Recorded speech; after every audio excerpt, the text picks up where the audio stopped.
रेवेल हाल ही में एक डॉक्टर बनी और उसे पढ़ाई के लिए लंदन के सबसे बड़े अस्पताल में बुलाया गया।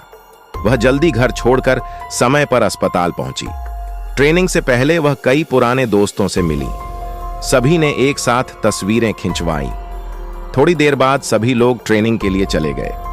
कुछ समय बाद रेवेल को स्टोर रूम में हत्या कर दी गई। इस मामले को देखने के लिए जासूसी मेहुल को बुलाया गया था। मेहुल अपराध स्थल पर पहुंचे और सभी से पूछताछ की। सभी ने कहा कि वे ट्रेनिंग में थे और उन्हें कुछ नहीं पता। उन्होंने मेहुल को ट्रेनिंग से पहले खींची गई तस्वीर दिखाई। ट्रेनिंग से पहले और बाद की तस्वीरें देखकर क्या आप अंदाजा लगा सकते हैं कि रेवेल की हत्या किसने की?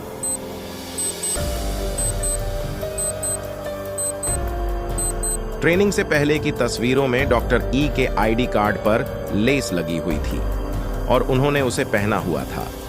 लेकिन हत्या के बाद उसका कार्ड उसकी जेब में रख दिया गया और फीता अपराध स्थल पर पाया गया।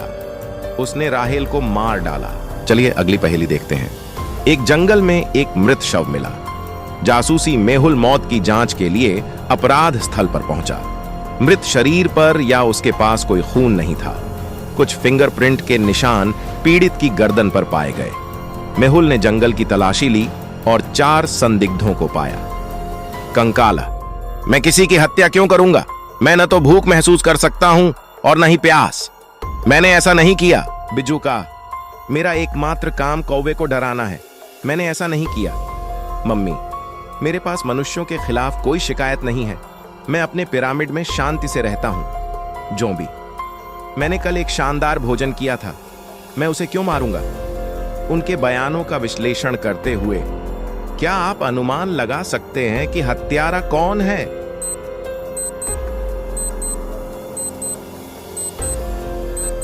चार संदिग्धों में से केवल जोंबी में एक फिंगरप्रिंट है। वह हत्यारा है। चलिए अगली पहेली देखते हैं। 4 पिशाचों के एक परिवार में एक बड़ी लड़ाई थी और वे सभी अपने कमरों में चले गए। कुछ समय बाद सबसे पुराने पिशाच ने शिकायत की कि किसी ने उसका खून चुरा लिया। अन्य सभी पिशाचों ने रक्त को चोरी करने से इनकार कर दिया। तो सबसे पुराना पिशाच जासूस मेहुल को बुलाया। मेहुल ने अन्य 3 पिशाचों से पूछताछ की। पत्नी ने कहा, मैं बाथरूम में अपने दांत साफ कर रही थी। भाई ने कहा, मैं उस ताबूत में सो रहा था। बेटा, मैं वीडियो गेम खेल रहा था। तो दोस्तों, क्या आप अनुमान लगा सकते हैं कि रक्त किसने चुराया है?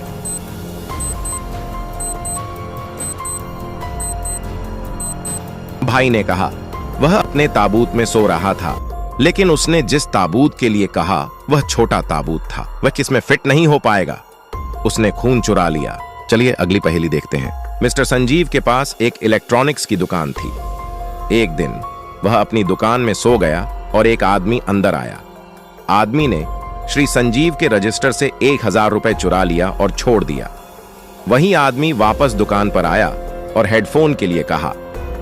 हेडफोन की कीमत 300 रुपए है। उन्होंने मिस्टर संजीव को चोरी की 1000 रुपए दिए।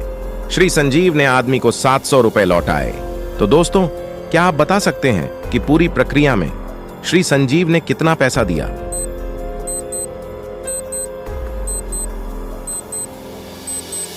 चोरी की गई 1000 रुपए वापस आ गई, लेकिन 300 हेडफोन और 700 नकद उस आदमी को लौटा दिया गया था।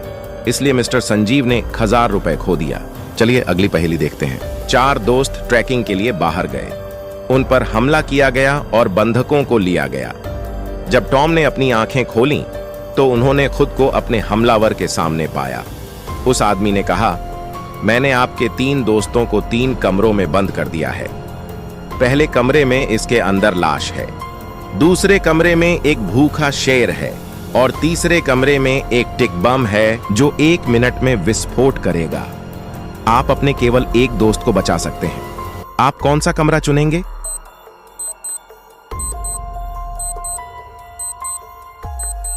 लाश और शेर ने पहले ही अपने दोस्तों को मार दिया होगा, लेकिन टॉम अभी भी अपने दोस्त को बम से बचाने की कोशिश कर सकते हैं। उन्होंने कमरा 3 चुना।